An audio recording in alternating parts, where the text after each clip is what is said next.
आज माझी मम्मी आणि पिंट्या चाललेत गावाला. मग म्हणलं प्रवासात खायला त्यांना चिवडाच बनवू. हा प्रवासासाठी चिवडा बनवू आज. चला, मुरमुरं घ्यायचं, तिखट, शेंगदाणं, मीठ, डाळ, हळद आणि कढीपत्ता. एका मोठ्या पातेल्यात घ्यायचं तेल, 2-3 चमचे टाकायचं आणि मोहरी टाकायची.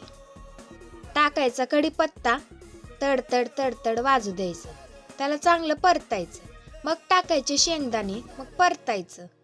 डाळ, हळद, मीठ टाकायचं आणि ते असं विरघळतंय. मग तिखट टाकायचं, थोडीशी पिठी साखर टाकायची, जरा टेस्टला लय चांगली लागते. मग असं मुरमुरं टाकायचं, त्याला चांगलं परतायचं. असा पिवळसर रंग आला की तुमचा चिवडा एकदम तयार असन. असा कुरकुरीत चिवडा बनवा घरच्या घरी टोपलंभर. असा एका डिशमध्ये काढायचा आणि खायचा, द्यायचा मग पिंट्या आणि मम्मी सोबत पाठवून.